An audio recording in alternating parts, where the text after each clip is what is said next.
곧 2024년 제26회 융합경영학회 융합학술대회 플래너리 세션과 경주선을 시작하도록 하겠습니다.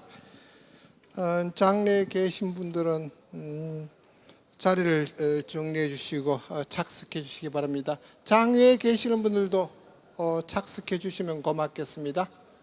곧 시작하도록 하겠습니다. 본 행사의 원활한 진행을 위해 시작적 휴대전화 등은 진동으로 전환해 주시면 고맙겠습니다. 곧 플래너리 세션을 시작하도록 하겠습니다. 모두 자리를 정돈하시고 착석해 주시면 고맙겠습니다.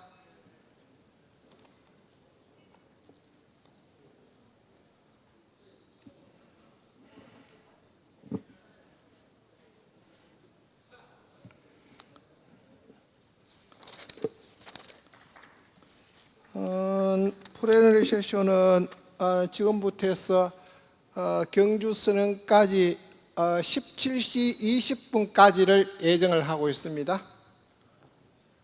자, 자리에 앉아주세요.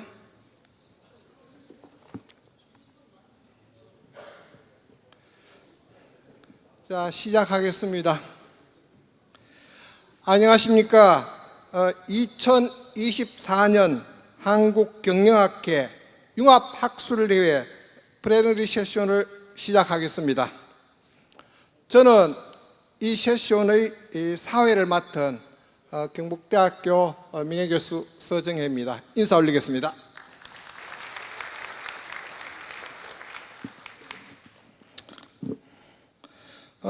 이번 우리 경영학회의 이 전체 주제는 지방을 여는 한국 경영, 그리고 플래너리 세션은 지방시대를 여는 한국 경영학회 역할입니다. 이 세션은 기조 강연과 발표 그리고 토론이 있은 후 경주선언까지 이어지겠습니다. 먼저 기조 강연자를 모시겠습니다. 대통령 직속 지방시대위원회 우동기 위원장님이십니다. 아주 이 주제에 맞게 귀한 분을 모셨습니다. 우동기 위원장님은 영남대학교에서 오랫동안 교수 생활을 하시다가 총장을 맡으시고 그 이후에 대구 가톨릭대학 총장, 대구 교육청 교육감 등을 역임하시고 윤석열 정부 들어서서 지방화 시대 위원장을 맡고 계십니다. 우동기 위원장님, 기조 강연 부탁드리겠습니다. 뜨거운 박수로 맞이해 주십시오. 예, 저도 대학에 있던 사람인데 요즘 이런저런 학회에 참석을 합니다만은 경영학회처럼 이렇게 뻑적지근하게 이렇게 하는 건 처음 봤습니다. 원로들이 대부분 안 나오시는데 경영학회 보니까 옛 전사들이 이 학회에 많이 계셔서 대단히 반갑고 또 이 학회에 세대를 뛰어넘는 학회가 아닌가. 또 하나는 오늘 주제를 보면서 야, 이러다가 이거 행정학회는 다 먹혀버리겠다 싶은 생각도 들고, 이 경영학회가 지방시대를 들고 나온다? 좀 경제학회까지 좀 참여를 했으면 하는 소망이 있습니다. 지금 지방시대를 열어가고 균형발전 정책에 가장 저해되는 학회가 경제학회입니다. 아직도 집적의 이익, 규모의 경제, 서울의 경쟁력을 주장하는 지방시대의 가장 큰 이론적이고 논리적으로 부딪혀야 되는 학회가 사실은 경제학회입니다. 근데 요즘 경제학회도 좀 생각이 좀 달라져서 좀 다행스러운 느낌이 있습니다만은 경영학회가 이렇게 빨리 투항해 올 줄은 몰랐습니다.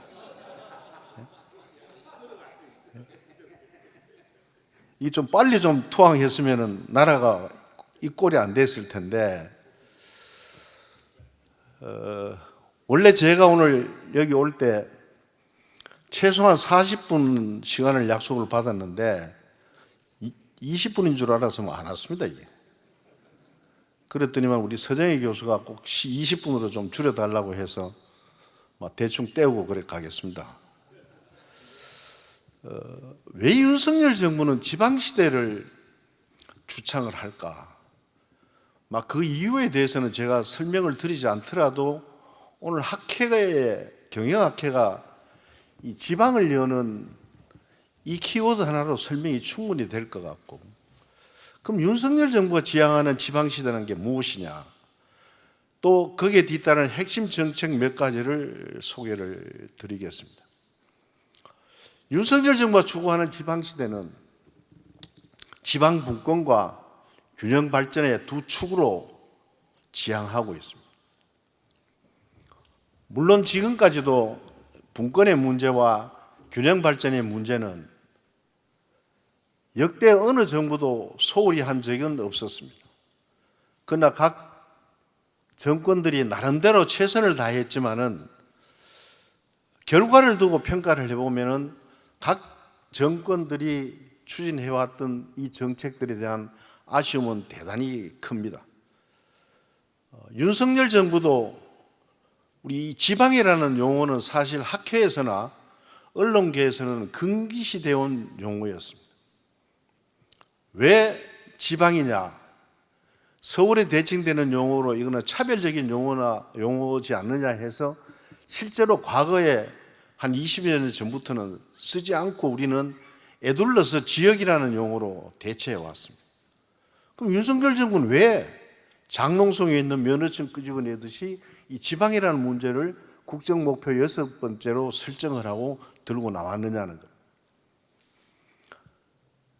우리 참 아쉬운 것은 경영학계까지 이렇게 문제의식을 가지고 대한민국이라는 공동체의 지속 가능한 발전을 위해서 풀어야 될 큰 과제임에도 불구하고 우리는 지난 대선 때 저출산 문제와 불균형의 문제는 한 번도, 거기에 더 추가를 한다면 자살의 문제입니다만, 이 문제는 한 번도 대선에서 후보들 간에 토론이 이루어지지 않았던 주제입니다. 그분들이 문제의식이 없었던 것도 아니고 너무나 어렵기 때문에 어느 누구도 TV 토론에서 이 문제를 가지고 후보의 철학이나 정견을 우리는 들어보지 못한 채 대통령을 선출했습니다. 여러분 기억을 한번 되돌려 보십시오. 불균형의 문제나 저출산 문제에 대해서 지금 현 대통령을 비롯해서 그 당시에 후보들이 어떤 생각을 가지고 입후보했는지 들어보신 적이 있으시나요? 그런 가운데 출범한 윤석열 정부는 세 가지의 목표를 세웠습니다. 첫째는 지금까지 역대 정부가 해왔는 분권과 균형 발전 정책을 평가를 한 다음에 이제는 중앙정부 주도의 지방시대 정책이 아니라 지방정부 주도의 균형 발전 정책을 취해야 되겠다. 두 번째는 지방의 논리로 풀어가고 중앙정부는 이를 지원하는 역할에 그치겠다. 세 번째는 지금까지 해왔던 인프라 중심의 균형 발전 정책에서 교육, 의료, 문화, 일종의 소프트웨어 정책을 가지고 균형 발전 정책의 핵심 정책으로 설정하는 이 세 가지 방향을 설정을 했습니다. 그래서 두 가지 큰 축인 지방 분권을 정책은 주민들의 삶과 관련되는 정책은 다 지방정부의 몫이라고 생각하고 이를 진행을 해 나가고 있습니다. 그래서 지방 분권형 국가 경영 시스템의 틀을 닦겠다. 물론 아직까지 개별 권한의 이양의 문제에 그치고 있습니다만은 국정 운영의 축이 크게 바뀌었다는 것이 이것을 뒷받침해 주고 있습니다. 이 자리에 계신 이철우 지사께서 지난번 시도지사 협의회 회장을 맡고 윤석열 정부가 출범을 하면서 첫 번째로 시작했던 것이 국무위원 중심의 국정 운영에서 시도지사들과 함께 국정을 운영해가는 틀로 바뀌었습니다. 그것이 이름이 중앙지방협력회의. 이 중앙지방협력회의는 박근혜 정부 때 제도를 만들었습니다마는 회의는 한 차례도 열리지 않았고, 문재인 정부 때도 임기 말에 규정을 개정하는 회의가 한 번 열렸습니다. 지금 윤석열 정부 출범하고는 분기별로 1회 이상 열리고 있고, 앞으로는 아마 2달에 한 번씩 1년에 6번 정도로 시도지사들과 머리를 맞대면서 국정을 논의하는 자리.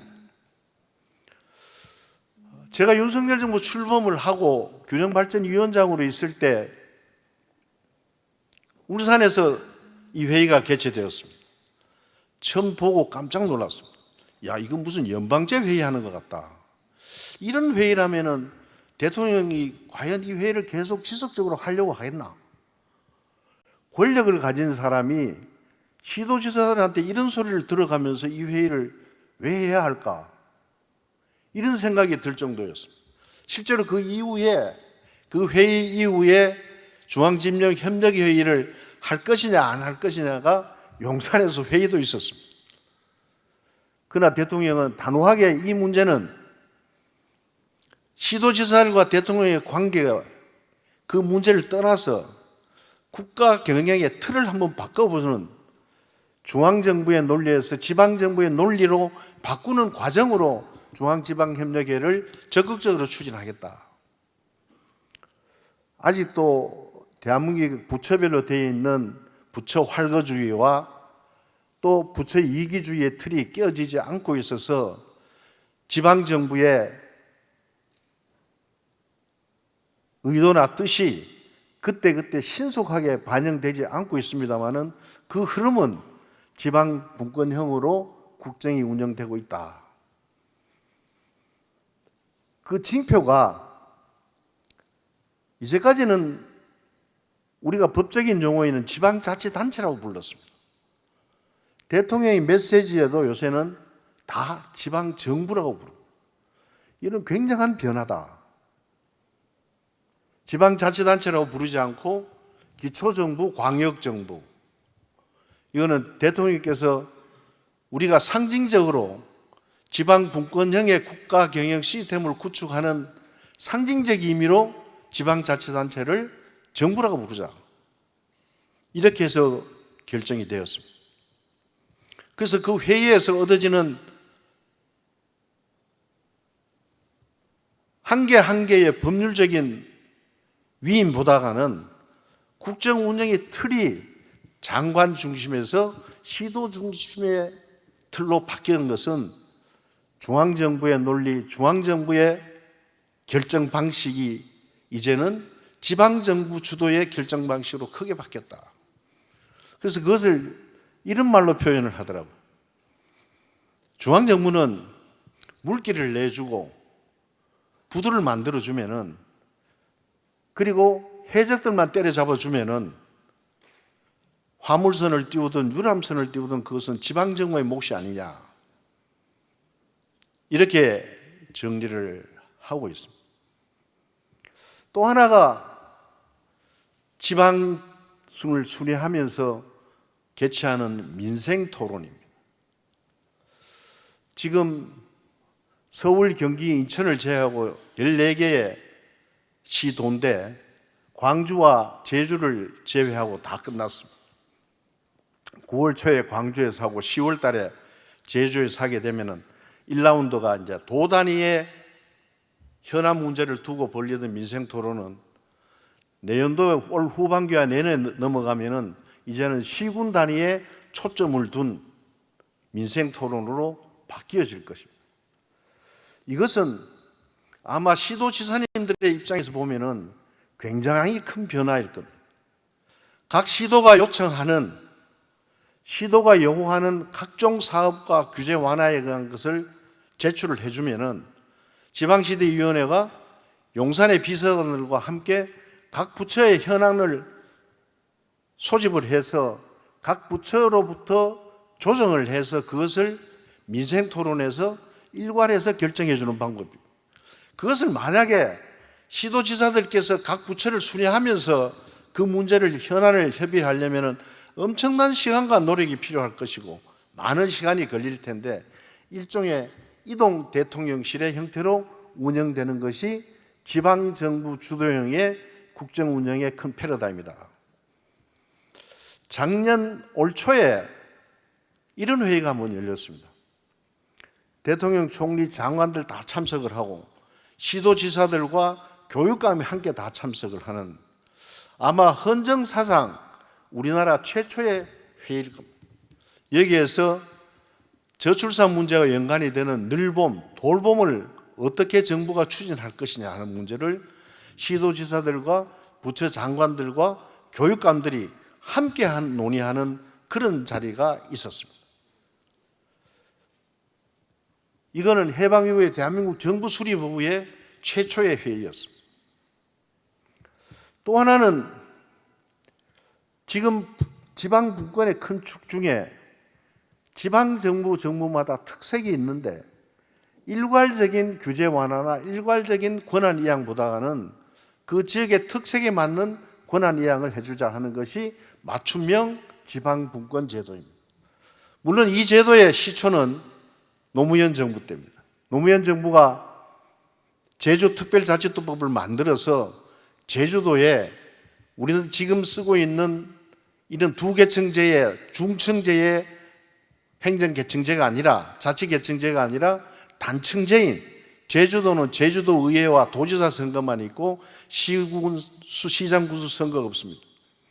이것을 시도를 하고 실제로 부교육감은 한 사람뿐입니다만 제주도는 조례로서 얼마든지 부교육감까지도 한 사람 더 둘 수 있는 굉장한 자치권을 실제로 연방제에 가까운 자치권을 부여한 곳이 제주도입니다.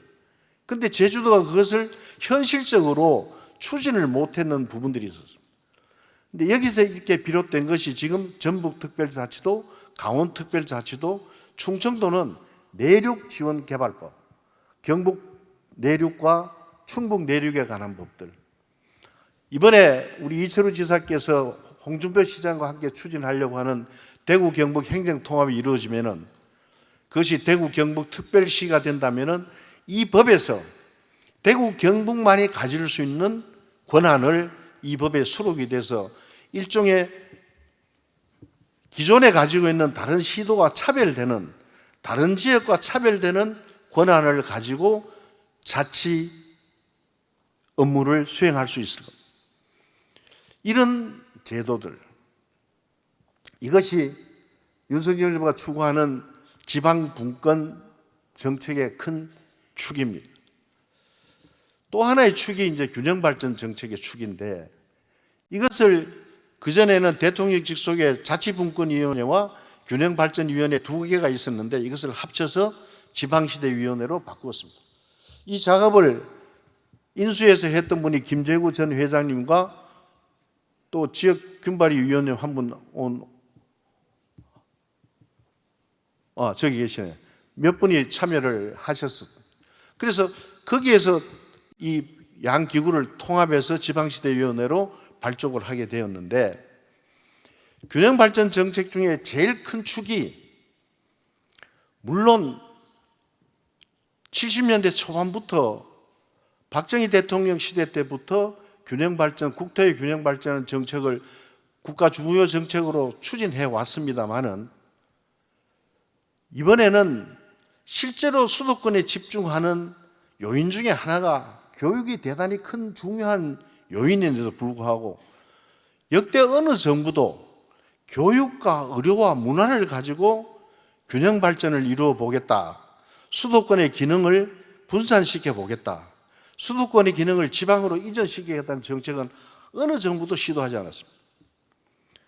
그래서 윤석열 정부에서는 지역의 인재가 서울로 몰려오지 않고 지방에서 교육을 받고 지방에서 정주할 수 있는 이러한 교육과 정주의 생태계를 한번 구축해보자는 뜻으로 교육 문제를 균형발전 정책의 가장 핵심 정책으로 설정을 하였고, 교육 정책이 교육과 의료 문화가 균형발전 정책의 가장 핵심 정책이고, 균형발전 정책의 이 저출산 대책의 가장 큰 핵심 정책으로 설정하는 3단계에 걸치는 논리를 개발하였습니다. 그래서 교육발전특구라는 제도를 고안을 하게 되었습니다. 지금까지 교육에 영향을 미치는 조직, 정부가 일반 행정자치인 시도지사님이 계시고 교육감이 계시고 그 지역 대학 총장이 있지만은 이 세 교육 주체 간에 통합되거나 연대 협력 관계는 대단히 찾아보기 어렵습니다. 교육감은 어떻게든지 그 지역 애들, 고등학생들을 서울에 있는 대학으로 많이 진학시키는 데 목표를 두었고, 대학 총장들은 지역이 필요로 하는 인재가 무엇이고, 지역이 필요한 인재는 어떤 인재를 양성해야 되기보다는 지방정부의 재정 지원만을 요청하는 형태였고, 또 대학의 입시 정책이 그 지역의 고등학교 교육 정책과 연계를 가지지 못했고, 3자가 각양각색의 정책을 추구를 했습니다. 자치분권법에 일반 자치와 교육 자치는 통합해야 된다는 전제가 있지만은 헌법상의 규정 때문에 통합이라기보다는 연대 협력 관계도 구축되지 못했습니다. 기껏하면 시도지사님들이 학교 급식을 지원해 주는 정도, 그걸로 끝이었습니다. 그러나 실질적으로 이 세 주체가 협력과 연대를 하지 않으면 그 지역의 교육 문제를 대단히 풀기가 어렵습니다. 아마 시도 중에서 대학의 지원 정책을 가장 활발히 하고 앞서서 대학국을 만들고 했던 것이 경상북도인데, 이것을 모델을 삼아서 시도교육관과 시도지사와 지역 대학 총장이 연대 협력하는 삼위일체가 되는 이런 교육 협력 관계를 구축을 해보자. 이것이 교육특구의, 교육발전특구의 핵심 정책입니다. 시도정부는 보육과 돌봄을 책임을 져주고, 교육감은 사교육이 아니라 공교육에 집중해주고, 지역대학 총장들은 그 지역에서 공교육을 받은 애들을 우선적으로 입학시켜줘서 그 지역 인재들이 그 지역에 정착할 수 있도록 해주자. 이것이 교육발전특구입니다. 지금 2차까지 발표가 되었습니다. 그 중에서 가장 핵심 정책이 지역인재 우선 선발 제도입니다. 학부모들이 이런 얘기를 합니다. 지역에 뭐 줄만 서면 되는데 어느 대학 간다고 거기서 우선 입학할 필요가 뭐 있느냐. 우리는 의대, 치대, 한의대, 약대, 이 네 가지의 의학계열 대학은 비록 지방에 있지만은 서울대학과 같은 성적이 되지 않으면 입학할 수 없는 학과였어요. 그런데 우리 지역에서는 이 학과들을 서울 애들한테 다 내어줬습니다. 작년 기준으로 따져보면은 평균 55%가 서울 아이들이 의대, 치대, 한의대, 약대 정원을 차지했습니다. 제가 있었던 대구 카톨릭 대학은 75%가 서울 애들이더라고요. 면허증 따니까 서울로 다 가버리고 지역에 남는 의사가 없었어요. 그래서 법을 개정해서 40% 이상을 지역 인재 전형을 하도록 해놨는데 40%가 아니라 이번에 의대 정원 2,000명 하면서 83%의 정원을 지방의대에다 배치를 했습니다. 그래서 교육특구와 함께 이 정책을 추진했더니만 이번에 거의 65%까지 올라갔습니다. 앞으로 3년 이내에 지역에 있는 의대, 치대, 한의대, 약대는 80%까지 지역 인재 전형을 하자. 그럼 2026년부터는 중학교 3년, 고등학교 3년을 지방에 있어야 걔들만의 리그로 진학을 합니다. 부산은 일찍부터 지역 인재 전형을 대학 총장들의 재량으로 했습니다. 원래 동아대학은 83%를 뽑았고 부산대학도 82%를 부산의 고등학생들 뽑았습니다. 과거 10년의 입학 성적을 보면은 서울에 있는 애들 못지않게 지역 인재 전형으로 한 아이들이 국가고시에 다 합격을 했고 지역의 정착률이 제일 높았습니다. 이번에도 언론 조사를 하니까 지방의대에 진학하는 아이들은 전부 지방에서 개업을 하겠다고 하는 아이들이 75%였습니다. 서울 아이들은 지방의대를 졸업하더라도 나는 서울로 돌아오겠다 하는 애들이 65%였습니다. 이 효과는 당장 나타나고 있습니다. 교육과 의료가 전제가 되지 않으면 고급 두뇌를 유입할 수가 없고 공공기관을 지방에 이전하더라도 서울에서 다 살림을 하고 교육을 시키고 단신 부임하는 이 형태를 깨트리지 않으면 지역에서는 정주 체계를 갖출 수가 없습니다. 지역 고등학교 학생 수에 비해서 의학 계열의 정원이 제일 많은 지역이 호남 지역인데 우리는 이 제도를 시행을 하면은 서울에는 엄마들이 호남으로 이사를 많이 갈 줄 알았는데 춘천으로 많이 가더라고요. 춘천이 16%를 강원의대가 뽑다가 원래 60%를 뽑으니까 강남 엄마들이 전부 지금 춘천의 전세값이 엄청나게 올라버렸어요. 제가 지난주 휴가 때 대구에 있는 고등학교 입학 지도하는 선생님들하고 한번 만났는데 대구에도 벌써 그런 바람이 불고 있다고. 연고대 갈 애들은 지방의대를 가겠다. 그러니까 지역 애들이 서울로 진학하는 율이 벌써 꺾이고 진주에 있는 LH에서는 서울지사 근무자를 모집을 하니까 작년에 비해서 50%가 줄었습니다. 그리고 세종에서도 젊은 공무원들이 아이들을 서울서 공부시킨 애들이 벌써 이사를 하기 시작했습니다.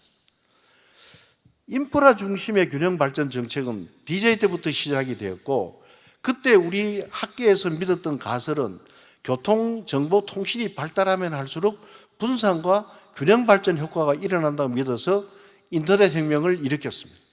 그러나 그 결과는 오히려 집적을 가져왔고 승자 독식 구조의 공간 구조를 가져왔습니다. 그래서 인프라 중심의 균형 발전 정책은 그 실효성보다는 우리나라 같은 이러한 지역 경제 생태계에서는 오히려 지방에서 유출이 더 심한 결과를 자아낸 거죠. 그래서 이번에 해본 이러한 지역 인재 전형으로 우선 지방에 있는 아이들이 대학 진학에 더 유리할 수 있는 입시 제도와 환경을 만드는 것이 더 급선무고 이것이 기업체를 이전을 시키고 기업을 여기서 창업을 시키고 또 여기 계시는 자식들 서울에 집 두고 출퇴근하는 선생님들이 제일 많은 게 교수들인데 이 교수들도 이제는 아이들 똑바로 교육시키려면 서울에서 교육시킬 이유가 없을 거라. 예를 들어서 가까운 포항공대 예를 한번 들어봅시다. 지금 포항공대가 예초보다 좀 침체되고 있는데 그 이유 중에 하나가 교육 문제입니다. 포항공대가 지금 지역인재 전형을 크게 하지 않아요. 이건 지사님도 알고 계시는데 포항공대도 지역인재 전형을 확대를 해라. 그로컬 대학의 경상북도로부터 1,000억을 받지 않느냐. 그러면 지역인재 전형의 문을 열어야 돼요. 그래서 앞으로 지역인재 전형은 수의학과까지 확대를 하고 경북대학교 전자과라든지 부산대학 기계과라든지 전남대학 전기과라든지 이런 지역의 수도권 못지않는 지역의 경쟁력을 가진 대학의 지역인재 전형을 대폭 확대를 하고 디지스트, 유니스트, 지지스트 이 과기부가 가지고 있는 과기원, 지역 과기원은 지역인재 전형을 하도록 추진을 하고 있습니다. 이것은 적은 돈을 가지고 엄청난 지역의 경쟁력, 지역의 정주 환경을 갖추는 가장 큰 요인이 될 것이다. 그러면 이것만 가지고 어떻게 하느냐? 그래서 또 하나 제도를 만들었던 것이 기회발전특구입니다. 기회발전특구는 미국의 기회 조닝이라고 해서 이 소외된 지역에 민간 투자를 할 때 장기간 투자를 하면은 소득세를 감면시키는 제도인데 이번에 이 제도를 8개 시도를 했습니다. 도는 200만 평, 광역시는 150만 평. 곧 2차로 이제 나머지 지정을 하게 되는데 여기에는 시도지사 중심의 지방정부 중심의 특구제도입니다. 산업단지를 만드는 것이 아니라 기존의 산업단지를 활성화시킬 수 있는 소프트웨어 정책입니다. 지방세 중심의 감면 지원 정책에서 국세 중심의 정책으로 바뀌는 겁니다. 그중에 가장 지금 뚜렷하게 돼가는 것이 가업 승계 상속이 매출액 5천억 기준이었는데 이것을 1조로 늘리려고 합니다. 이 부분 아마 야당에서도 상당히 긍정적으로 보기 때문에 올 연말에 조세특례법 개정에 반영이 되지 않겠나 생각을 합니다. 이것은 시도지사들이 굉장한 관심을 가지고 있고 이 제도가 포항의 2차전지 단지가 기회발전특구로 지정이 되었습니다. 그래서 이것을 통하고 또 하나는 분권 정책 중에 특별행정기관이라는 국가의 중앙정부의 기능을 지방정부로 이관을 해주고 환경청, 노동청, 중소기업청 이러한 특별행정관서가 지방으로 이관되면은 약 지방공무원의 30%가 늘어나게 됩니다.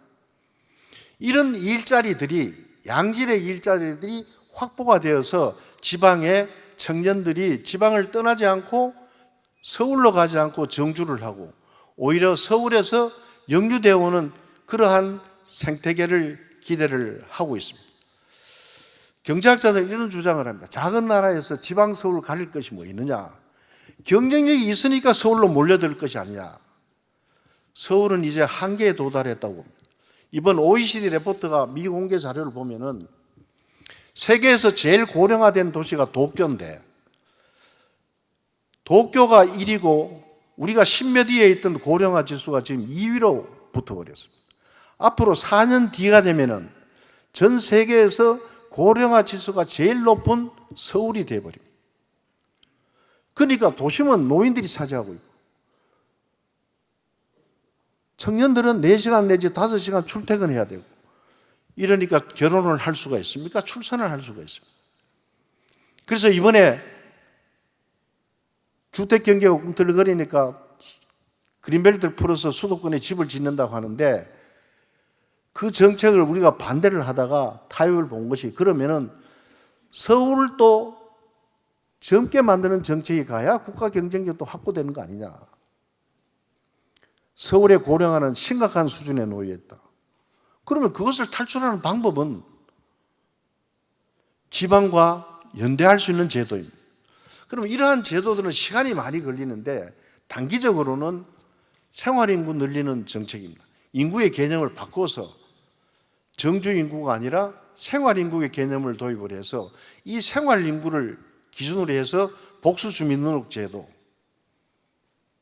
또 대도시에서 인구가 감소하는 지역에 집을 가지게 될 때는 1가구 2주택에서 제외시켜주고 그래서 대도시에서 집을 못 가지는 사람도 지방에 집을 한 채씩 공시지가 4억까지 실거래가 한 6억 기준으로 집을 가질 수 있도록 해주고 이거는 감면 정책과 농지 전용 부담금도 받지 않고 평균 한 2억 정도의 집은 얼마든지 청년들이 집을 세대를 이루면 가질 수 있도록 이렇게 풀어주고 또 이 사람들이 지방에서 즐길 수 있도록 지금까지 관광단지 개발을 50만 평방미터에서 시도지사의 권한이었는데 5만 평방미터의 미니 관광단지로 해서 시장 군수의 권한을 넘겨줘서 생활인구와 제도가 지방에 새로운 활기를 찾게 하고 또 외국인 영주권 비자의 확대 등을 통해서 외국인 인구가 정주할 수 있는 이런 인구의 개념을 바꾸는 정책으로 단기적으로 소멸에 대응하려고 하는 것이 윤석열 정부의 정책입니다. 이러한 단기적, 중장기적 정책이 어울려질 때 이러한 변화가 1, 2년 만에 효과는 나타낼 수 없습니다만은 이러한 큰 흐름은 이제 시작이 되었습니다. 지금까지 시도지사 협의회에서 이 문제를 적극적으로 이끌어줬고 또 경상북도가 선제적으로 정부가 정책을 추진하기에 앞서서 시범적으로 했는 정책을 정부가 받아들이는 정책으로 전환시켜준 우리 경상북도의 이철우 지사님과 또 우리 준하경 시장님 잘 하셔서 에이펙의 성공적인 개최가 정말 조용하기만 보문단지가 새로운 활력을 찾게 되는 계기가 되기를 소망합니다. 여러분 대단히 고맙습니다.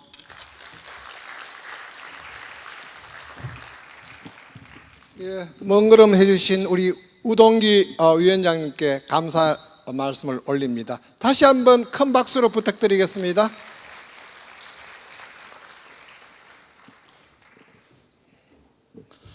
아마 윤석열 정부의 핵심 정책들을 짧은 시간에 요약해서 여러분들 같이 생각을 공유한 것 같습니다. 귀한 걸음, 먼 걸음 하셨으니까 혹시 우리 학회 회원님들 여러분께서 꼭 이 질문만은 우동기 위원장님께 한번 여쭤봐야 되겠다라는 사항이 있으면 손을 한번 들어가지고 한번 여쭤보도록 하겠습니다. 곧 입석을 해야 됩니다.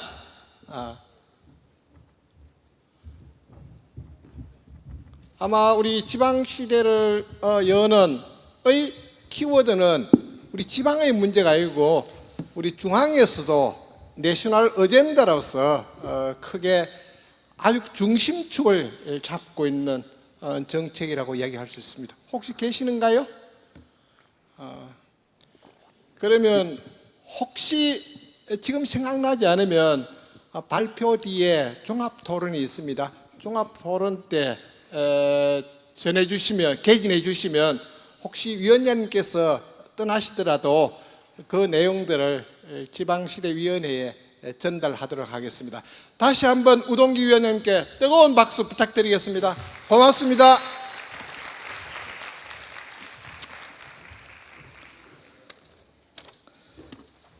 다음으로는 발표가 있겠습니다.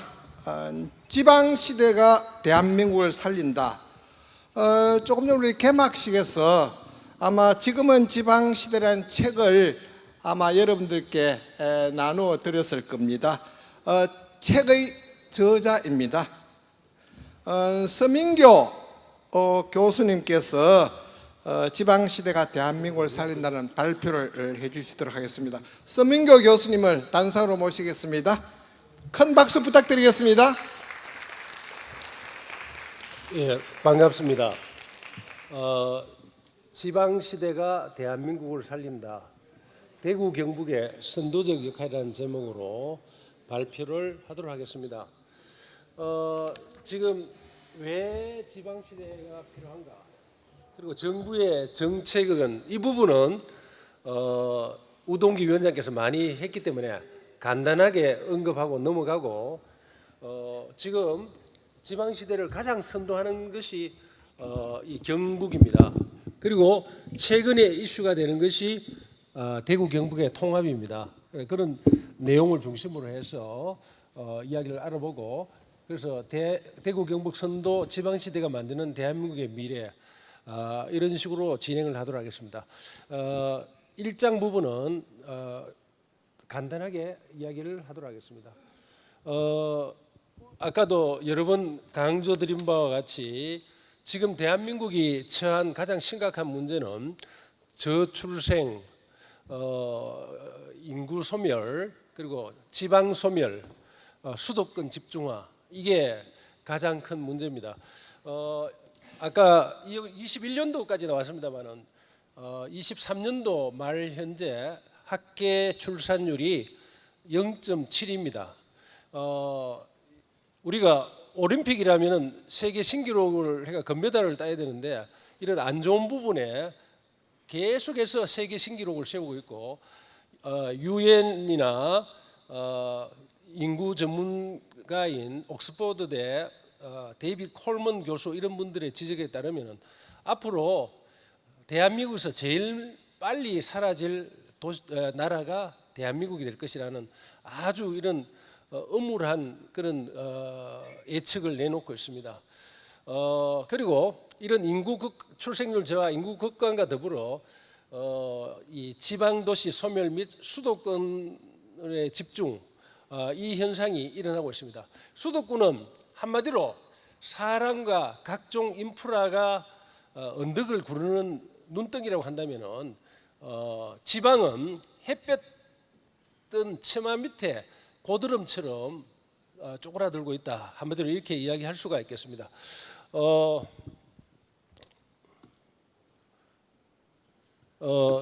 이 전체 국토의 11.8%에 불과한 수도권에 이미 2022년 이후에 국내 인구의 절반 이상이 수도권에 거주를 하고 있고, 수도권의 전국 경제 성장률 기여도가 2001년부터 2014년까지는 51.6%였는데 현재는 2015년부터 2022년까지 보게 되면 경제 부분의 기여도가 70.1%에 이르고 있다, 이렇게 보실 수가 있겠습니다.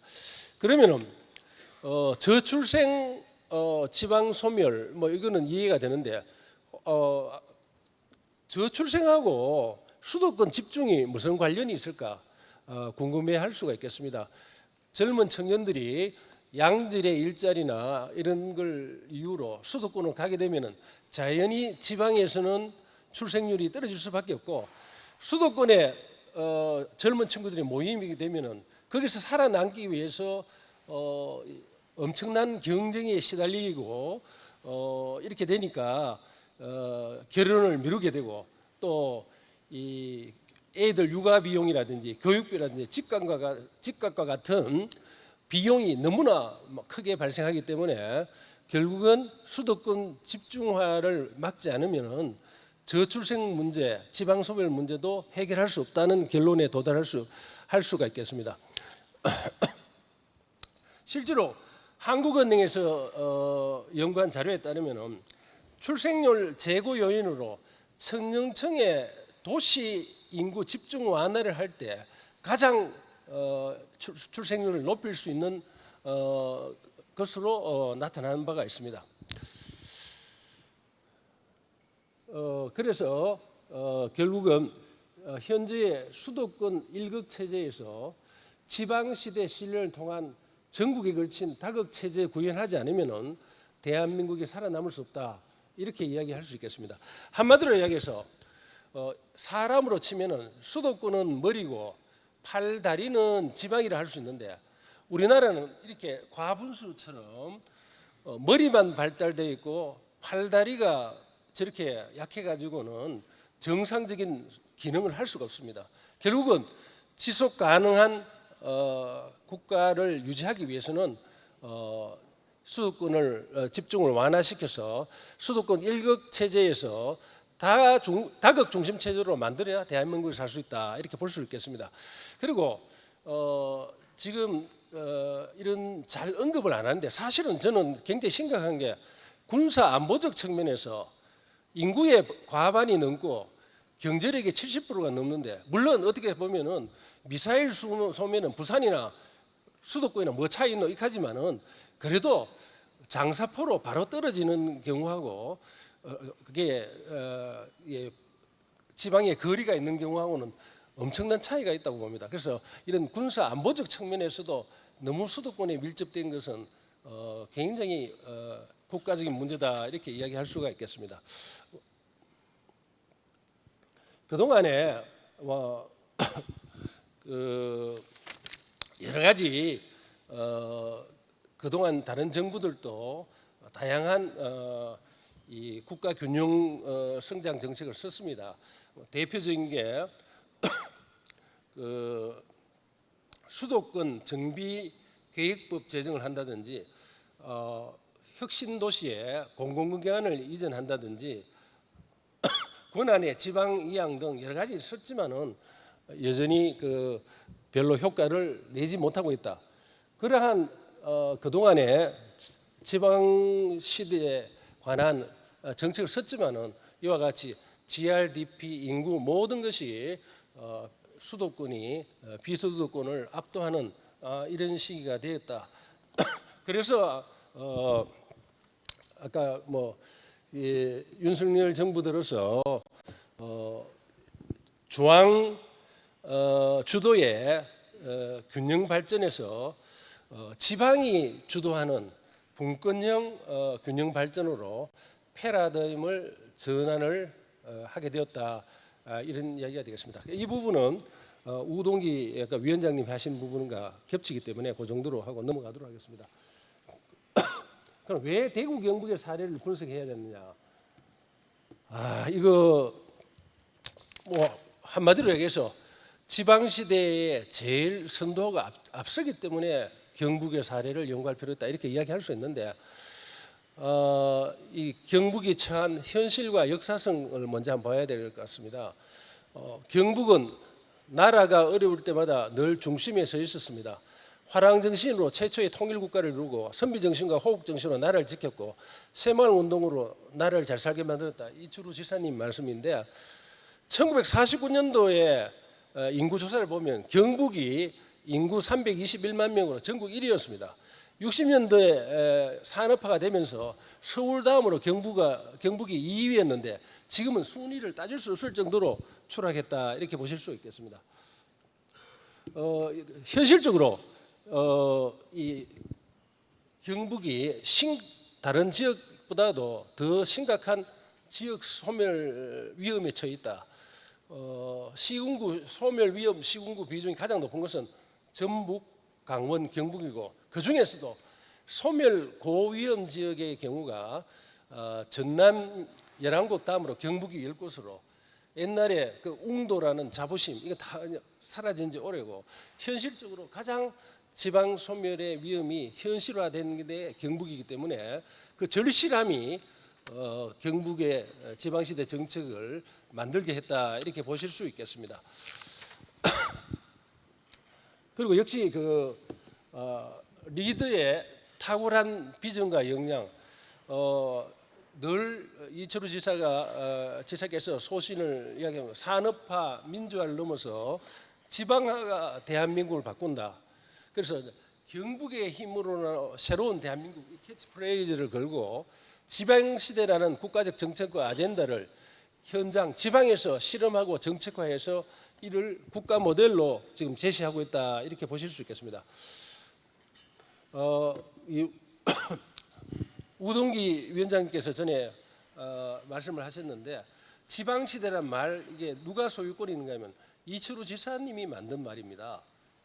그리고 실제로 적어도 지방화 정책 면에서는 경북이 하면 대한민국이 표준이 된다. 전국 최초로 지방시대 정책국을 만들고 저출생과의 전쟁을 선포해서 저출생 극복본부를 최초로 만들었고 여러분들이 잘 아시다시피 부총리급 인구 소멸 대응하는 그 부서를 만들자고 건의한 것이 이철우 지사님의 작품입니다. 그 외에 융합 돌봄지구 지정, 국립인구정책연구원 설립 이런 것을 정부에 건의하기도 하고 전국 첫 이민정책위 출범 이렇게 경북이 하면 대한민국이 표준이 된다 할 정도로 오히려 경북에서 만든 정책을 중앙에 건의해서 그걸 반영시키는 그런 단계로 이루고 있다. 특히 저출생과의 전쟁, 이 스마트 농업을 비롯한 농업 대전환 등등의 이런 정책은 가장 성공적인 정책이다 이렇게 보실 수 있겠습니다. 자 그러면 다음으로 어제 그 대구 경북 통합 메가시티 이게 이제 핫 이슈인데 어떤 분이 저보고 물어봤습니다. 와 그렇게 옛날에는 못 찢어져가 야단이더니 왜 또 요새 또 합치려고 그러노? 그래서 제가 생각났던 게 옛날 나간중에 삼국지 연희 제일 앞부분에 보면은 세상이라는 게 합친 게 오래되면 찢어지게 되고 있고 찢어지면은 또 합치려고 하고 그래서 돌고 도는 게 아니냐 웃으면서 그걸 했던 이야기가 기억이 납니다. 그래서 2006년에 경제통합, 2019년에 행정통합 공론화 이제 세 번째 시도가 이루어지고 있는데 홍준표 대구시장이 먼저 제안했고 이철우 지사가 호응을 해서 이상민 행정부 장관, 우동기 지방시대 위원장 사자가 회동을 해서 특별법을 만들어서 2006년 7월 1일부로 통합 TK를 출범시키겠다는 야심찬 계획으로 밀어붙이고 있습니다. 그러면은 이게 현황이 나옵니다만은 GRDP 경우 대구는 34년째 지자체 중에 꼴찌고 경북은 한 6위 정도 됩니다. 어쨌든 합치면은 한 500만 정도의 인구를 가지고 면적도 경기도의 한 2배 정도의 면적을 가지게 되는 겁니다. 결국은 왜 합치려고 할까? 우리가 기업 M&A로 치면은 압도적인 덩치 큰 친구에게 대응하기 위해서 뭐 덩치 작은 친구들이 합쳐가지고 덩치를 키워서 규모의 경제라든지 이걸 노려서 생존하는 그 전략과 비슷하다 이렇게 보시면 되겠습니다. 어떻게 보면 2차 세계 대전 때 독일, 프랑스, 영국은 뭐 나중에 탈퇴했습니다만은 어제 아래까지 총 쏘서 못 죽여서 안달이던 이 친구들이 왜 경제 통합체를 발족했겠습니까? 유럽은 작은 나라로 분리돼가 있고 미국이나 러시아는 2억 엄청난 국토 넓이와 2억 이상의 인구 이렇게 큰 강자와 대결하기 위해서는 쪼개진 유럽으로서는 상대할 수 없기 때문에 합쳤다. 마찬가지로 합치는 이유가 그렇다. 그래서 수도권에 맞서 최대한 단시일 내에 서울 다음으로 큰 인구 500만의 한반도 제2의 도시를 만들어서 규모의 경제를 구현하고 행정 비용이나 상호 중복에 따른 비용 감소를 도모하자. 이런 게 목적이다 이렇게 보실 수가 있겠습니다. 그렇지만은 넘어야 할 산이 너무도 많습니다. 무엇보다도 현재 중앙정부나 대구시, 경상북도 이런 정치권의 탑다운식 통합 논의가 과연 시도민의 공감대를 형성을 제대로 받았느냐 이게 큰 과제가 됩니다. 과연 그러면 합쳤을 때 어떤 시너지 효과를 낼 거냐, 대구와 경북을 합쳐서 어떻게 낼 거냐 이런 부분들도 이야기가 돼야 됩니다. 예를 들면 대구는 생산자 서비스업에 특화하고 경북은 대구에 배후 생산 기지를 제공한다든지 뭐 이런 어떻게 시너지 효과를 낼 거냐 이게 문제가 되고 명칭이나 청사의 위치, 중복기관의 통폐합 특히 지금 뭐가 되면 대구에는 이미 통합을 찬성한다는 게 많이 붙어 있지만은 경북 북구에 가면은 결사적으로 반대한다는 프랭카드가 벌써 많이 붙었습니다. 결국은 수도권에 쏠리는 걸 대응하기 위해서 이걸 합치는 건데 거꾸로 이걸 합쳤을 때 대구로 쏠릴까 싶은 그런 우려가 너무나도 크다는 이야기입니다. 그래서 결국은 추상적인 통합의 당위성이나 효과 이거 아무리 이야기해봐야 결국 시도민이 느끼기에 따로 떨어져 있는 것보다 합쳤을 때 내가 먹고 사는 게 훨씬 낫겠다. 이걸 어떻게 악마는 디테일이 있다. 지금부터 자세하게 마련해서 저런 염려하는 지역에 대한 균형 성장 전략까지도 마련해서 그렇게 해야 된다. 결국은 맹자의 이야기입니다만 무항산 무항심. 결국은 배가 불러야 이야기가 됩니다. 꽃간에서 인심이 난다. 추상적인 구호 백단을 외치는 것보다는 현실적으로 시도민이 느끼기에 통합하는 것이 분리되어 있는 것보다 훨씬 낫다는 것을 실감시킬 수 있도록 지금부터 철저히 준비해야만 성공할 수 있을 거다 이렇게 생각합니다. 그래서 과연 이게 이제 대구 경북이 만약 성공하게 되면은 이게 메가시티 바람이 다시 불게 될 가능성이 높습니다. 그래서 부산, 울산, 경남, 대전, 충청도 지역, 광주, 전남 이게 대구가 하나의 시금석이 되고 대구가 성공한다면은 아마 다른 지역들도 급속히 대구의 벤치마킹 해가지고 대구 경북의 벤치마킹해서 통합으로 갈 거다 이렇게 생각합니다. 그리고 이게 제가 하다 보니까 이 조동성 교수님도 계십니다만 이걸 인테그레이션 리스판시브 이걸 모델을 약간 응용을 해가 만들어봤습니다. 다국적 기업은 전 세계적으로 세계화돼 가지고 본부에서 똑같은 제품을 똑같이 마케팅하는 이런 통합의 압력과 로마에 가면 로마법을 따르라. 지역별로 시장도 다르고 대응하는 압력 이 두 가지 압력에 따라 이렇게 세 가지 전략을 나눴는데 결국은 국가적 대응 압력 플러스 그런 문제를 해결하는 효율성, 지역별 대응 압력의 저고에다가 효율성 이걸 봐가지고 크게 중앙정부 집중형, 완전한 지방분권형, 중간에 글로컬라이제이션 비슷하게 중앙과 지방의 정부 절충형 형태, 이 세 가지 형태가 나올 수 있는데 제가 생각할 때는 결국은 완전한 지방분권형으로 가야 된다. 지방시대가 필요하다. 결국은 지역별로 자기들이 대응하고 하는 것이 압력도 높을 뿐만 아니라 그게 더 효율적이기 때문에 완전한 지방분권형으로 결국 가야 된다 이렇게 생각합니다. 그러면 완전한 지방시대를 위해서는 역시 그 권한이나 이런 것들을 지방분권형 국가 경영 시스템으로 연방제 국가에 준하는 권한과 지위를 줘라. 그리고 인사권, 재정권, 특히 돈 없이는 아무것도 할 수 없습니다. 23년 말 75대 25 수준의 국세대 지방세 비율을 최소한 6대 4로 맞춰야 된다. 돈 없이는 아무것도 할 수 없다. 그리고 이제 걱정하는 게 뭔가면은 지금까지는 중앙정부에서 다 기억했는 걸 받아가지고 그냥 집행만 하는 게 지자체의 공무원들의 역할이었습니다. 이제는 지자체들의 능력이 필요합니다. 독자적이고 창의적인 기획하고 이런 능력이 필요한데 결국 이런 것도 어떻게 보면은 권한이 주어지면은 능력도 생길 수가 있습니다.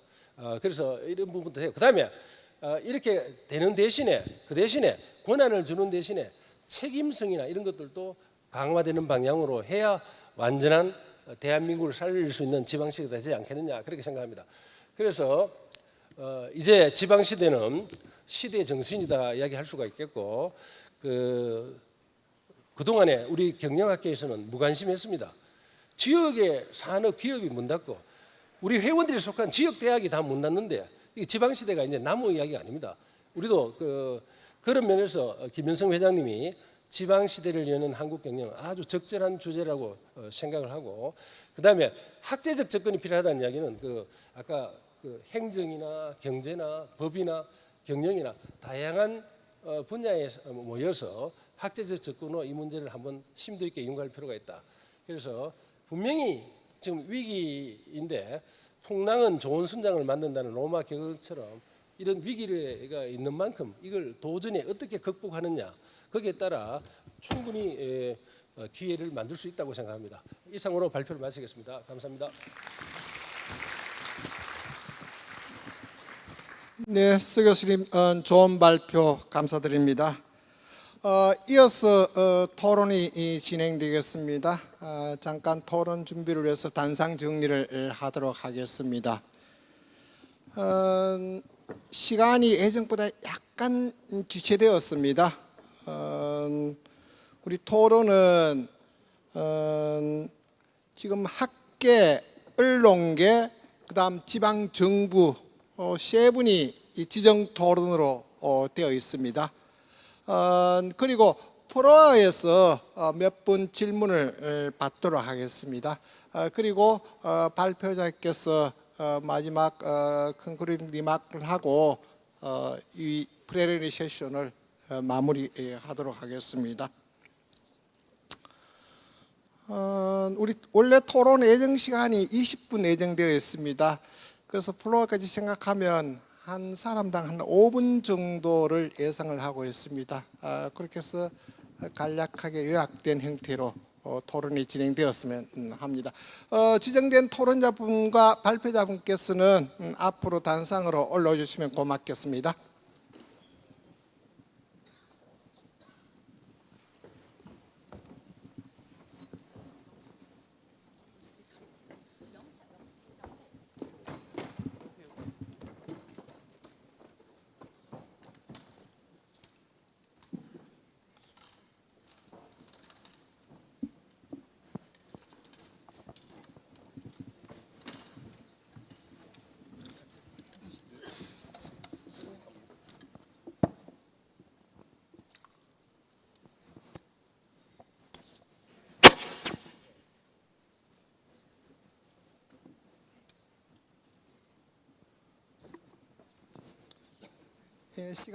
시간 절약상 당산 정리 시간에 잠깐 말씀을 올렸습니다만 토론자 세 분 소개해 드리도록 하겠습니다. 먼저 학계의 안성익 영남대학교 교수님 참석하셨습니다. 제 오른쪽에 경상북도 기획조정실장 김호진 실장님 참석하셨습니다. 제 가장 왼쪽에 박재일 영남일보 논설 실장님 참석하셨습니다. 토론은 조금 전에 중앙정부 차원의 우동기 위원장님의 기조 강연과 더불어서 아마 대구 경북의 사례에 해당되는 것이라고 생각됩니다. 서민교 교수님의 발표 두 개를 포함해서 순서는 학계, 언론계, 지방 정부의 순으로 이야기를 듣도록 하겠습니다. 먼저 안성익 영남대학교 교수님 토론 부탁드립니다. 예, 반갑습니다. 영남대학교 안성익 교수입니다. 뭐 토론이라기보다는 이제 절대 공감한다는 입장에서 좀 내용을 지지하는 내용을 좀 말씀드리겠습니다. 저는 이제 개인적으로 이제 고등학교까지는 이제 경주에서 나왔고 그 이후로 이제 20년 동안은 이제 서울에 있다가 지금 이제 영남대로 이제 한 14년 정도 되는데요.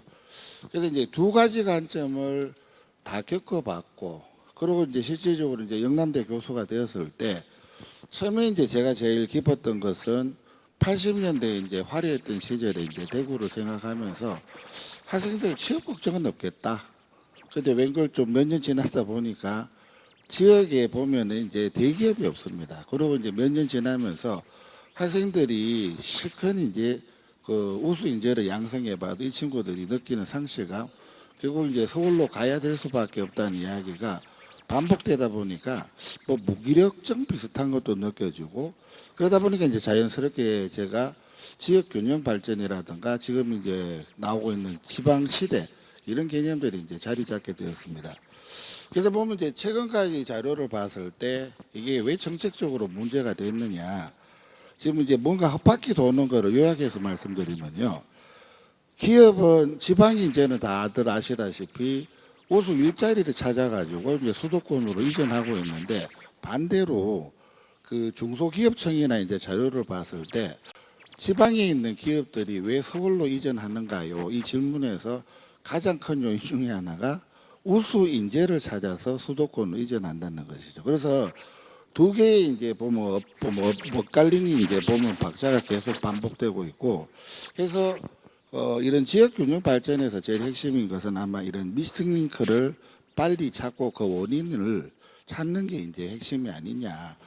그리고 이제 나중에 뭐 저도 개인적으로 데이터를 좀 분석을 하다 보니까 희한한 게 지방이 위축되는 거랑 지방대의 어떤 보면은 이제 추락하고 많이 맞물려 있습니다. 해서 왜 그런 문제를 이제 간단하게 이제 봤을 때 지방대의 어떤 규모의 경제, 범위의 경제, 그 다음에 이제 소비 여건에서도 받쳐주지를 않으니까 해서 수도권의 어떤 보면은 이제 이상의 새로운 축을 만드는 게 굉장히 중요한 핵심이라고 보고, 그래서 지금 이제 논의되고 있는 게 뭐 저도 이제 서울에 있는 친구들한테 물어봤을 때 뭐 시하고 도하고 통합하는 게 어떠냐, 뭐 대부분 좀 부정적으로 보시더라고요. 하지만 서울에 이제 보감되는 어떤 보면 규모의 경제나 범위의 경제가 확보되지 않을 때 과연 이게 가능할까?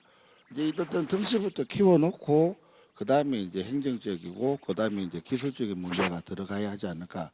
과거 우리 회사가 이제 2000년대 초반에 보면은 그 은행 금융권이 이제 슈퍼은행이 필요하다, 그 논리처럼 지방에서도 이제 충분한 덩치를 키워야 되는 게 맞지 않느냐, 그런 식으로 좀 제 의견을 좀 더 전달해 드리고 싶습니다. 감사합니다.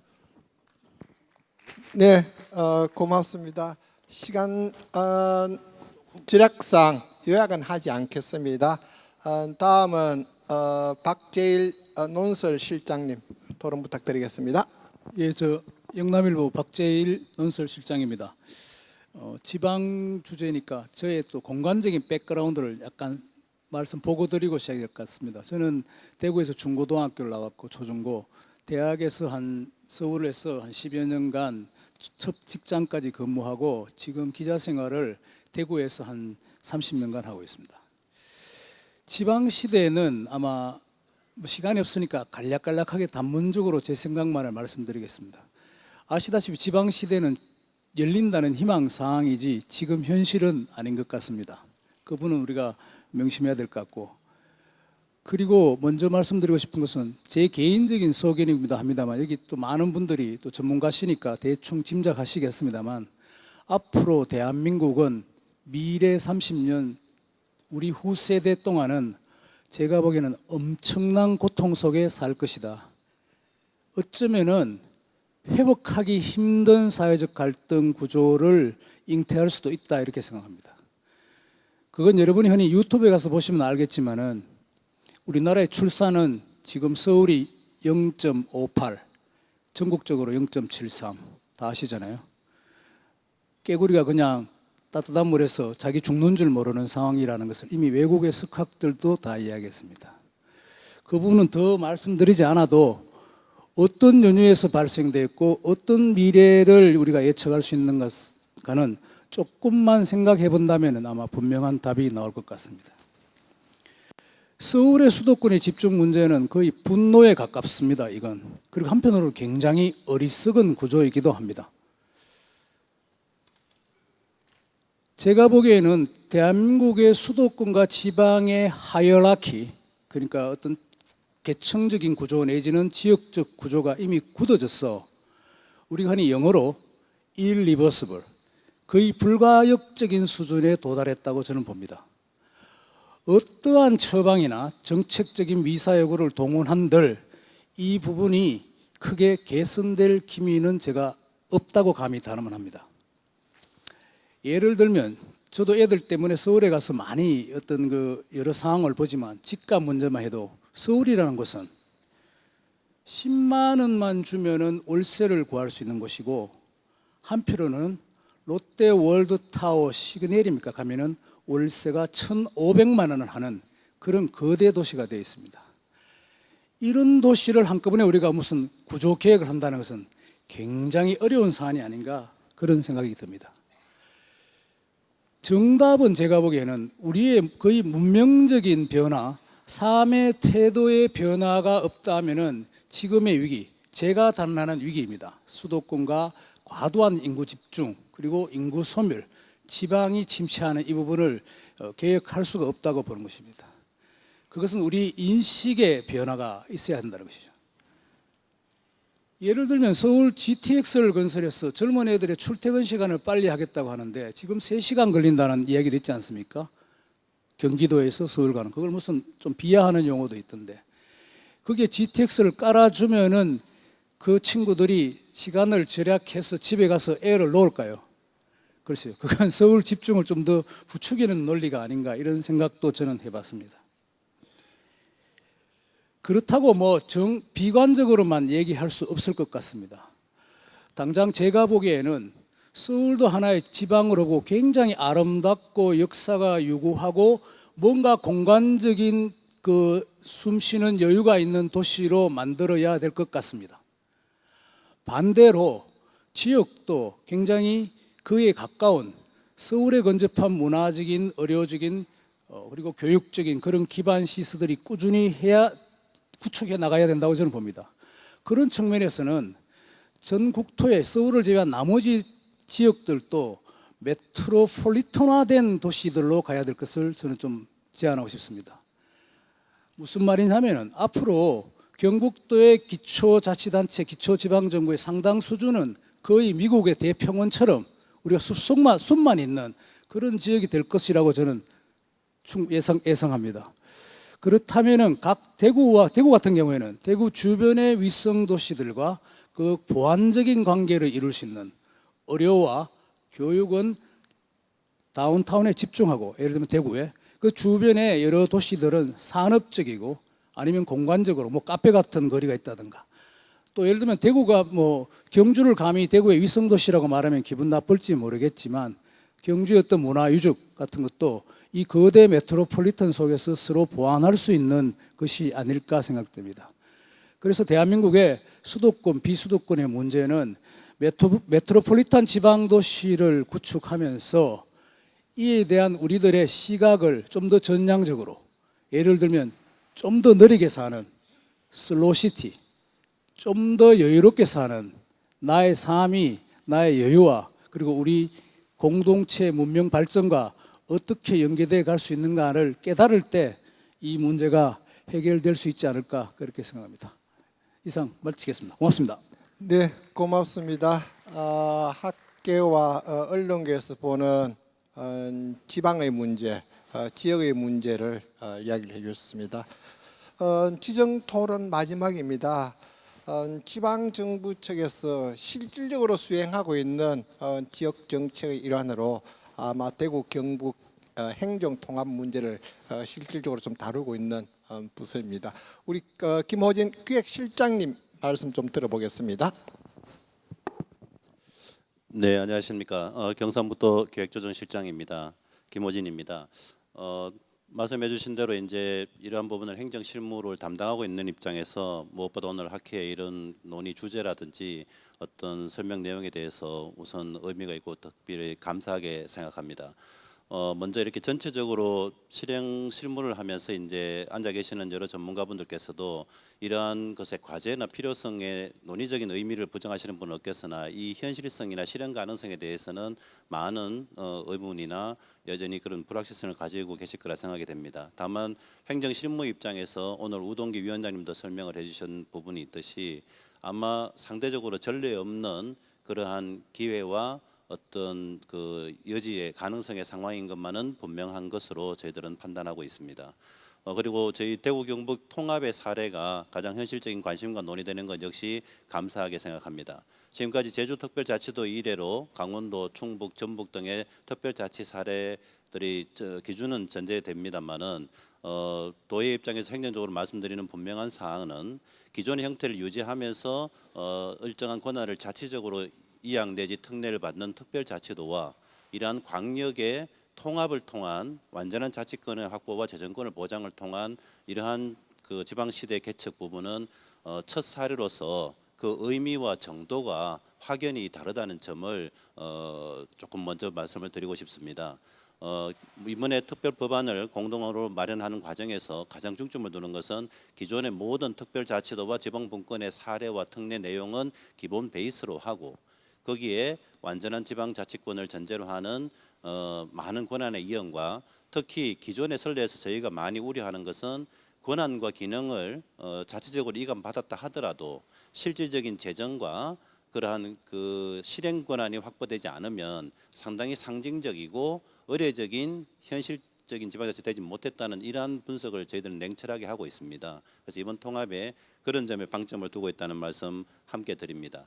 현재 대구시와 초진 상황이 언론에서 상당히 보도되고 있는 것처럼 다행스럽게 이러한 그 자치 시대에 따르는 재정과 권한 확보 부분은 상당히 대구와 경북의 공통적인 접점을 지금 거의 찾아가고 있는 상황입니다. 다만 여러 가지 현실적인 문제에서 아직 완전한 합의에 이루어지지 못했으나 이러한 관심과 기대만큼 좋은 결과가 있으리라 기대를 하고 지금 양 시도가 적극 추진하고 있다는 점을 조금 말씀드립니다. 다만 아까 서명기 교수님께서 통합의 최근 경위 관련해서 홍준표 시장님이 제안하시고 진행되는 상황을 언론에서 많이 보셨겠지만 그 근원과 역사성을 되짚어 본다면 이 통합은 경상북도의 입장에서는 1981년 대구시가 직할시로 경북에서 분리된 이후에 44년여간 계속 생각하고 고민해온 과제고 가장 구체적인 행정사항으로는 아까 소개된 2006년도 10년 초에 경제적인 협력 과제에 의해서 2016년도 도청 이전해오는 과정에서의 양측의 한뿌리 상생 협의 체계 그리고 민선 7기 출범하자 이철주 지사님께서 바로 시작하셨는 통합의 공론화 과정이 20년, 21년에 있었고 지금의 통합 논의 과정은 큰 흐름의 그 연장선상에 있다는 점을 분명히 설명을 드리고자 합니다. 서명규 교수님께서 몇 가지 그 지원이나 이런 협력 과제 부분을 제시해 준 부분 무겁게 아주 엄중하게 생각합니다. 공감대 형성이라든지 이렇게 명칭, 청사 위치, 북부 지역 반발 등의 지금 과제를 언급해 주셨는데 정말 실무적으로 가장 어렵고 험난한 과제가 맞습니다. 저희가 이 학회의 이런 행사와 현장의 도움에서 가장 고민되는 것이 아까 말씀해 주신 대로 단순히 그냥 추상적인 이런 표현이 아니라 먹고 사는 현실적인 문제 측면을 강조를 해주셨는데 저희들도 이제 이것을 행정적 정치적 관점에서 구호식으로 이걸 통합을 주창하기에는 이제는 그 설득력이 떨어진다고 생각합니다. 그래서 무엇보다도 이번 학회에서의 이러한 전문적인 논의와 현실적인 도민 시민 생활 측면에서 경제적 경영적 관점에서의 분석과 그 의견이 저희들한테는 너무나 기묘하고 실제 구체적인 연구 과제도 저희가 요청을 드려서 저희들이 학회의 도움을 지금 받고 있고 또 많은 기대를 가지고 있습니다. 아무튼 이 지방시대라는 모든 과제가 기대와 관심만큼 저희 행정이 먼저 선도 실현해야 된다는 책임감은 저희 이철우 지사님이야 다시 한번 이런 행사를 계기로 무겁게 생각합니다. 그리고 특히나 우리 옆에 계시는 서정혜 교수님이나 서명규 교수님은 학계도 대표하시지만 정말 이 지방을 버리지 않고 늘 시와 도와 함께 부대끼면서 수십 년을 함께 해주는 그러한 노고와 기여가 이번 통합 과정에서도 조금 더 성과가 나타나서 그 보람을 함께 할 수 있기를 개인적으로나 도의 공직자로서 진심으로 바라봅니다. 다시 한번 감사드립니다. 네, 토론 감사합니다. 예. 다음은 프로에서 혹시 질문이라든지 있으면 몇 분 의견 들어보도록 하겠습니다.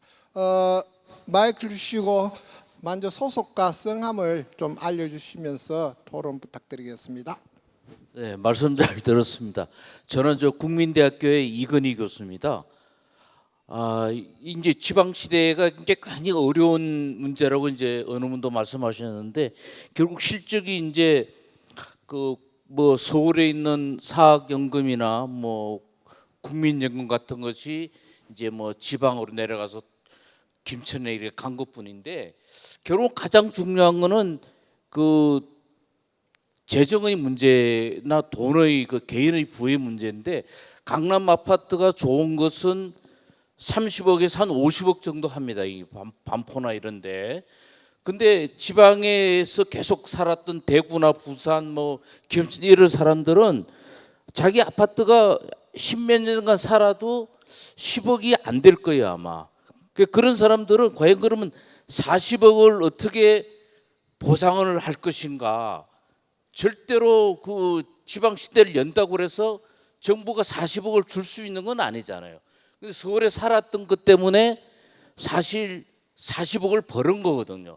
그래서 서울에 살았던 그 이점이 이제 학교 뭐 경기고등학교, 서울고등학교, 뭐 경기고 이런 학교라든가 재정 인프라 그다음에 모든 시설들이 다 서울에 집중돼 있기 때문에 아파트 가격이 그렇게 오른 거 아닙니까? 그리고 여기 계신 경영학부 교수님들 중에서 상당 부분은 또 강남에 살고 있거든요. 근데 그 강남과 부산, 대구와의 갭이 이제 좁아질 수가 없는데 그러면 좁아지려는 그런 결국 아파트 가격이 내려야 되거든요. 내린다면은 서울로 가봐야 이제 뭐 돈도 벌지도 못할 것이다 이렇게 돼야 되는데 그렇게 되기 위해서는 사실 서울의 아파트 서울의 그 범위를 현실적으로 굉장히 넓혀가지고 서울하고 대전을 합쳐가지고 이렇게 아파트를 엄청 지어가지고 그 현재 윤석열 정부가 이제 녹지를 다 푼다고 그랬잖아요. 그래서 아파트를 많이 지어가지고 서울의 아파트 값이 내리지 않는 한 이 지방 그 분권은 안 된다 이거죠. 그래서 저는 그 서울의 아파트를 지어가지고 서울의 강남 집값을 좀 내려야 된다. 이런 것이 제 이론으로 생각합니다. 고맙습니다. 예, 고맙습니다. 너무 구체적인 이야기라 가지고 나중에 답변 좀 들읍시다. 다음 조동성 교수님, 예, 말씀 좀 해주시죠. 예.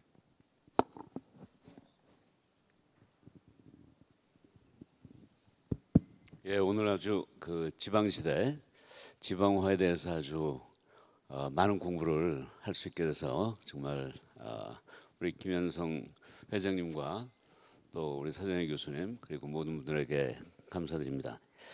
근데 제가 지금 이렇게 들어보면서 너무나 비극적으로 비관적으로 말씀하셔가지고 걱정이 함께 되는데요. 근데 항상 우리가 긍정적 자세를 가지라고 배웠잖아요. 그래서 긍정적 자세로 이 문제를 해결하는 방법이 뭘까 하고 생각하다가 갑자기 이런 말이 생각났어요. 극과 극은 통한다. 근데 우리가 이제 전국 단위의 개념으로 우리가 살다가 이 지방화라는 쪽 한 축을 생각해 보면 그 반대축에는 뭐가 있을까 생각하니까 이거는 세계화예요. 그러니까 한국을 단위로 한 경제가 세계화로 갈 수도 있고 지방으로 갈 수도 있고, 근데 이게 극과 극이거든요.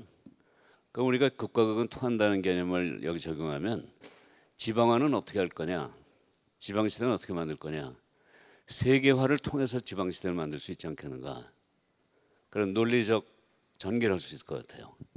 그래서 과연 이게 어떤 방식이 될 건가 하는 거를 구체적으로 한번 생각해 보십시다. 지금 저 꼭 우리가 세계화를 할 때 미국이나 유럽 같은 선진국만 생각할 게 아니고 동남아를 보면요, 전 동남아 요새 가보면 한 3, 40년 전에 한국을 보는 것 같아요. 3, 40년 전에 한국 상황이 거기서 나타나는데 정체되어 있는 게 아니고 엄청나게 빠른 속도로 지금 그 동남아가, 특히 요새 뭐 태국이라든가 말레이시아, 인도네시아 이런 데 보면요, 그 젊은 사람들의 키가 쑥쑥 커지고 있고, 좀 표현이 좀 미안합니다만 좀 까무잡잡하던 사람들이 요새 전부 하얘졌어요. 요새 그 젊은 사람들이. 그러니까 그만큼 경제 수준이 올라가면서 여러 가지 생활 수준도 올라가고 있다는 얘기죠. 그래서 이런 나라의 그 국민들을 또는 그 경제를 우리가 지방에서 이끌어가는, 연결시키는 구체적인 방법을 교육하고 관광하고 문화를 한번 생각해 보시면요, 우선 교육은 이들을 정말 한국의 수많은 지금 빈자리가 있는 대학에 좀 더 적극적으로 지금 열심히 하고 있지만 그보다 훨씬 빠른 속도로 그런 외국인들을, 꼭 선진국이 아니라 그 지방 그 지금 개독이라고 생각되는 그런 지역의 학생들을 모아오고, 조금 더 나가서 저는 해외 대학들 중에서도 괜찮은 대학들의 캠퍼스를 지방에서 유치하면 어떨까? 그러면 꼭 한국 대학에게만 의존할 게 아니라요, 저는 해외 대학이 굉장히 오히려 그런 학교라는 것도 클러스터가 생겨야 여기 어떤 경쟁력이 생기지 않습니까? 그러니까 한 지역에 대학 몇 개 이런 식이 아니라 정말 한 지역에, 대구에 또는 경북에 대학교가 100개가 생기면 어떻고 200개가 생기면 어떻습니까? 그래서 오히려 여기가 그런 대학의 클러스터가 만들어지는 방법으로 생각할 수 있고요. 관광을 생각해 보면 저는 여기 대구에 공항이 있어서 옛날에는 좀 썼는데 요새 많이 약화됐다고 들었는데, 오히려 지금 중국이나 일본의 지방에 있는 공항을 이 대구와 같은 그런 지방의 공항과 연결시키면 오히려 이 관광 사업이 더 활성화될 수 있을 것 같아요. 서울로 가서 인천공항 거치는 것보다 대구공항이 훨씬 쉽거든요. 그래서 그런 쪽에서도 오히려 지방화를 세계화를 통해서 할 수도 있고요. 그다음에 또 여기 지방의 문화 축제들이 굉장히 많더라고요. 근데 저 문화 축제도 이걸 세계화 시켜가지고 정말 세계적인 축제로 발전시키면, 요새 한국의 K-팝 때문에 그 외국인들이 많이 들어오는데 강남만 오게 할 게 아니고 지방의 수많은 축제에 이런 그 해외 관광객들이 몰려들게 하면 전 충분히 지방 경제가 이 세계화를 통해서 더 큰 발전할 수 있지 않을까 하는 긍정적 전략을 세울 수 있지 않을까, 이렇게 한번 생각해봤습니다. 아유, 좋은 의견 감사합니다. 제가 사회자 역할이 타임키퍼 역할인데 제가 역할을 제대로 하고 있지 못하고 있습니다. 아마 프로에서 많겠습니다만 다른 경로를 통해서 의견을 받도록 하고, 우리 이상 토론을 갖고 발표자께서 간단하게 코멘트 좀 해주시겠습니다. 예. 또 이렇게 굉장히 비관적인 또 견해도 있고, 그만큼 이 문제가 쉬운 문제는 아니다. 하루아침에 해결될 문제는 아니다는 이런 생각이 듭니다. 그리고 어려운 만큼 또 이대로 주저앉을 수는 없고, 또 결국은 위기에 도전을 극복을 하고 도전할 수밖에 없다. 그리고 조동순 교수님 말씀하신 오히려 지방을 세계화를 통해서 한번 지방을 살려보자 이런 제안도 우리가 한번 긍정적으로 검토해볼 과제라고 생각합니다. 그래서 뭐 우리가 이제 지방 시대가 오늘 경주서는 곧 있을 거고 우리 경영학회에서도 관심을 가진 이상은 그만큼 힘들기 때문에 더 머리를 모아서 지혜를 모아서 한번 앞으로 같이 노력하자는 그런 이야기로 마무리하겠습니다. 예, 감사합니다. 예, 고맙습니다. 우리 한국경영학회 융합학술대회 지방시대를 여는 한국경영 플래너리 세션 우리 자체가 공감한 부분과 우리가 어떤 마음가짐으로 가져야 될 것인가 부분에 대해서 정리하고 마무리하도록 하겠습니다. 실질적으로 지방 중심의 국가 발전 전략 또 지방 정부의 노력 이런 부분들은 다양하게 있어 왔습니다. 저 개인적인 판단으로는 이제 한 3시3판쯤 되지 않느냐라는 생각을 해봅니다. 중앙정부의 차원에서는 진보정부, 참여정부로부터 또 보수, 진보, 또 보수 이렇게 해서 한 3번째 노력을 해오고 있고요. 대구 경북의 경우에는 2006년도에 대구 경북 경제통합으로부터 행정통합까지 한 3번째 노력으로 이루어져 오고 있습니다. 이번 이 차제 융합 학술 대회에서 우리 경영학회에서 지방이라는 이슈를 제기한 것은 방금 우동기 위원장님께서 투항이라는 표현을 썼습니다마는 굉장히 다른 학회에 앞서서 시기적절한 그런 주제라고 우리 모든 분들이 아마 공감하고 있지 않나라고 생각을 합니다.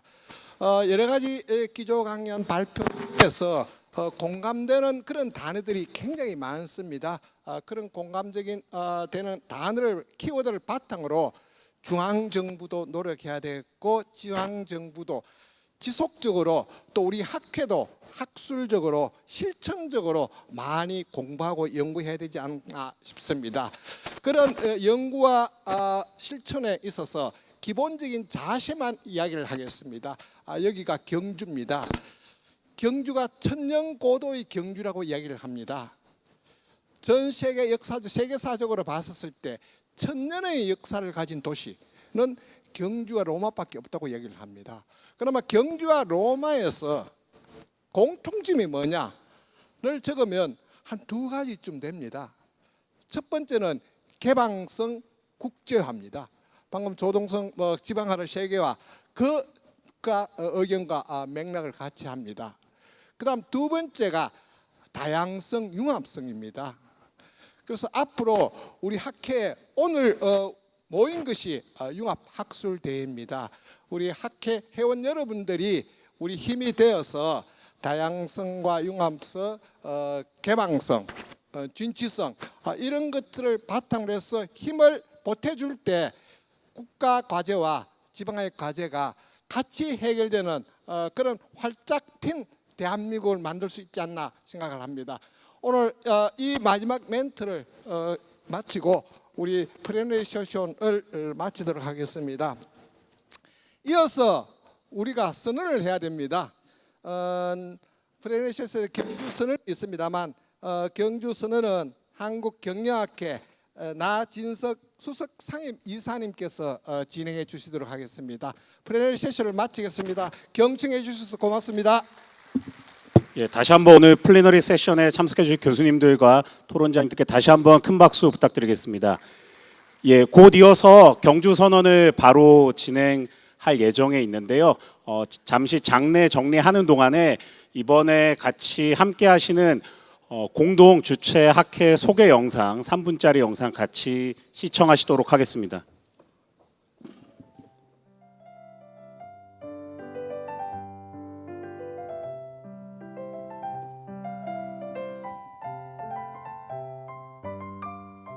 네, 반갑습니다. 오늘 융합학술대회가 올해로 26회째를 맞이하고 있는데요. 올해 45개 관련 학회들이 참석을 해주셨습니다. 그래서 그 학회장님들과 학회 이름을 이렇게 하나하나 만들어 봤고요. 특히 26년 동안 한 번도 결석을 안 하시고 개근을 한 학회가 몇 개가 있을까요? 여러분 놀랍게도요 5개나 계십니다. 그래서 예컨대 제가 여기 경영정보학회가 있는데 1회에서 26회 참가학회라는 표현을 이렇게 만들어서 엑스배너를 쭉 만들어 봤습니다. 전체 45개 학회가 참여하고 계시고요.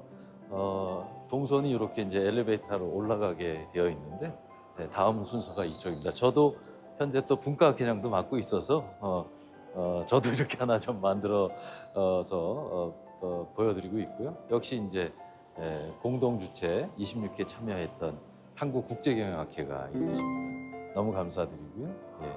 그리고 이제 재무 쪽도 또 물류, 사례 그리고 올해 특별히 처음으로 미용예술경영학회도 새롭게 참석을 해주셔서 외연이 점점 확대되고 여러 가지 경영학의 새로운 분야가 융합될 수 있는 계기가 아닌가 이런 생각이 들고요. 그 외에도 올해 처음으로 또 참석하는 학회 중에는 오랜 역사를 갖고 있는 이제 상품학회에서도 이번에 새롭게 참여를 해주셔서 감사드립니다. 참고로 제가 이제 생산관리학회 회장을 했었는데요. 생산관리학회에서도 지속적으로 참여를 해주시고 그리고 또 제가 서비스 경영학회도 참여하고 있는데 이쪽에서 참석을 해주셨습니다. 많은 분들이 해주셨고요. 세무학회, 유통학회, 또 윤리경영학회 등등이 있으시고요. 그리고 이제 인사조직 학회도 마찬가지로 26회째까지 한 번도 안 빠지고 참석해 주시는 아주 감사한 그런 학회라서 이렇게 표시를 했습니다. 이어서 전략경영학회도 역시 26회째 참석을 해주시고 있고요. 또 재무관리학회도 참석을 해주셔서 감사드리고 다른 학회도 다 마찬가지겠습니다. 그리고 중소기업학회, 증권학회 또 이어서 제가 또 학회장을 했었던 품질경영학회에서도 참여를 해주셨고요. 마지막으로 회계학회. 가나다 순이다 보니까 이제 히읗이라서 회계학회가 마지막 순서인데 45개 학회 중에서 마지막이시고 역시 26회째 참석을 해주셨습니다. 여러분 너무 감사드리고요. 이런 45개 학회가 함께 모여서 학술대회를 진행한다는 것은 그 자체로도 의미가 있고요. 이걸 통해서 지방시대를 여는 한국경영이라는 이번 주제에 맞는 그런 논의와 또 미래의 아젠다를 우리가 같이 논의하고 이끌어갔으면 좋겠다 이렇게 생각이 됩니다. 대단히 감사합니다.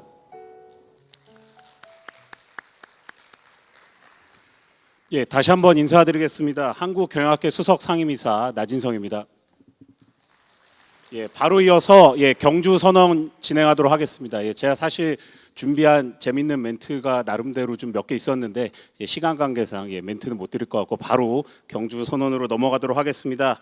경주 선언은 한국경영학회 비전 2023인 리딩 퓨처 어젠다스 오브 비즈니스 앤드 소사이어티를 실현하기 위한 하나의 방안으로 2025 에이펙 정상회의 개최 도시로 선정된 경상북도 경주에서 지방시대의 의의와 대한민국의 경영 그리고 경영학의 미래에 대해 한국경영학회가 미래 아젠다를 제시한다는 취지에서 진행하게 되었습니다. 융합학술대회 공동 주최 학회장님들과 김현성 학회장님 그리고 임원님들 그리고 전임 회장님들 단상으로 모시고 경주 선언 진행하도록 하겠습니다. 단상으로 나오실 때 경주 선언문이 준비되어 있으니까 경주 선언문을 지참하시고 단상 위로 모시도록 하겠습니다. 여러분 큰 박수로 맞이해 주시기 바랍니다. 김현성 학회장님께서 가운데서 좀 이따 낭독하실 텐데요. 임원분들하고 전임 학회장님 그리고 공동 주최 학회장님들께서는 단상 위에 나와 주셔서 경주 선언 같이 하시도록 하겠습니다.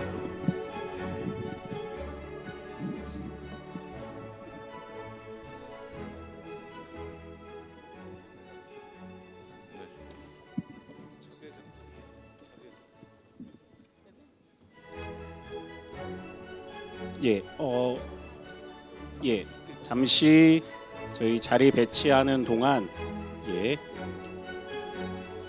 김현성 학회장님께서 경주 선언을 낭독해 주실 텐데요. 함께 하시는 공동 주최 학회장님들 그리고 임원님들 그리고 전임 학회장님들께서는 선언문을 펼쳐 주시고요. 선언문을 펼쳐서 준비가 되면 학회장님 바로 경주 선언 진행하시도록 하겠습니다.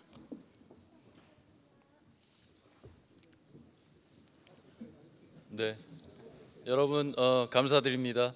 45개 학회가 같이 하는 아주 의미 있는 제26회 한국경영학회 융합학술대회에 지금 하여 경주 선언을 여러분과 함께 하고자 합니다. 제가 대표해서 읽고 여기 함께 하신 분들이 같이 동참하시겠습니다. 한국경영학회 2024 경주 선언, 대한민국 지방 시대를 여는 한국 경영의 역할과 비전.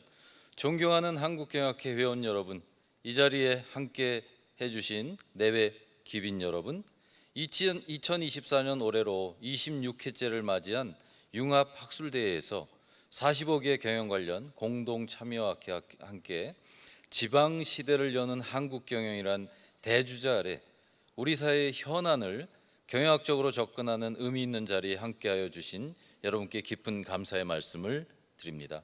특히 지방 시대를 여는 한국 경영의 역할과 비전을 논의한 플래너리 세션에서 지방 시대의 의미와 기업과 경영의 역할에 대한 의견 공유는 매우 시의적절하며 미래를 대비하는 의미 있는 제안이라고 하겠습니다. 이는 Leading Future Agendas of Business and Society라는 한국경영학회 비전 2030을 실현하기 위한 하나의 방안으로 오늘 여러분께 2025 에이펙 정상회의 개최 도시로 선정된 경상북도 경주에서 지방시대의 의의와 대한민국 경영학 그리고 경영학회가 미래 아젠다를 제시하게 된다는 점에서 더욱 뜻깊게 생각합니다. 이에 경영학회에서는 지방시대를 여는 한국 경영을 위해 45개 공동 참여 학회와 함께 다음과 같은 세 가지 방안을 제안하고자 합니다. 첫째는 지역 균형 발전 기회 마련입니다. 둘째는 지방시대 전략과 정책 마련입니다. 셋째는 기업의 성장과 발전 방안 마련입니다. 한국경영학회는 우리 사회와 기업 경영의 미래 주대를 선도하는 학술 단체로서의 역할을 충실히 수행해 나가겠습니다. 여러분의 참여와 관심 그리고 응원을 부탁드립니다. 감사합니다. 2024년 8월 13일 45개 공동참여 학회장님들과 함께 한국경영학회 회장 학회를 대표해서 제가 하게 됐습니다. 김연성 감사합니다. 예, 다시 한번 큰 박수 부탁드리겠습니다. 예, 펼치셔서 이렇게 앞으로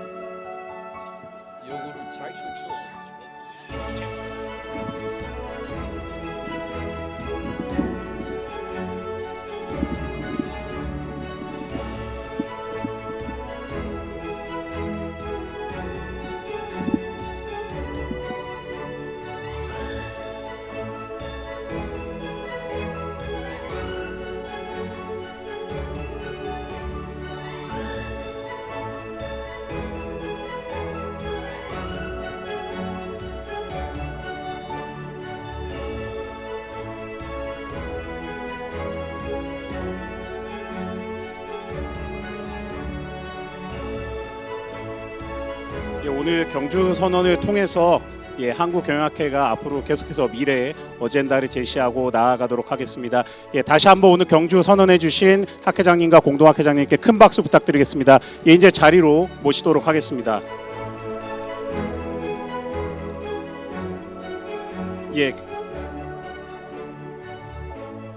그럼 이상으로 플래너리 세션과 경주 선언을 마치도록 하겠습니다.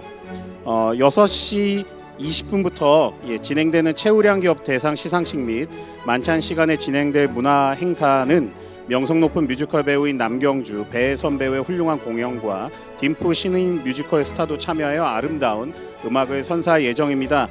또한 2024년 융합학술대회는 역대 최대의 경품 추첨을 하고 있습니다. 롯데관광, LG전자, 세라젬, 현대백화점을 비롯하여 경품을 협찬해 주신 기업에 다시 한번 감사의 말씀드리며 회원 여러분들께서도 끝까지 자리를 함께 해주셔서 경품의 행운을 누리시기를 바랍니다. 현재 이곳에서는 만찬을 위해 자리를 재정비해야 되는 상황입니다. 모두 가지고 오신 짐과 소지품들을 챙기셔서 이제 퇴장해 주시기를 부탁을 드리고요. 식전 마술쇼가 준비되어 있습니다. 2층에 201호에서 204호까지 마술쇼를 여러분들 즐기실 수 있기 때문에 6시 20분부터 진행되는 만찬 이전까지 마술쇼를 감상해 주시면 감사하겠습니다. 여러분들 마술쇼 감상하시고 6시 20분에 이곳에서 다시 뵙도록 하겠습니다. 소지품을 꼭 챙기셔서 퇴장해 주시면 감사하겠습니다. 이상으로 마치도록 하겠습니다. 감사합니다.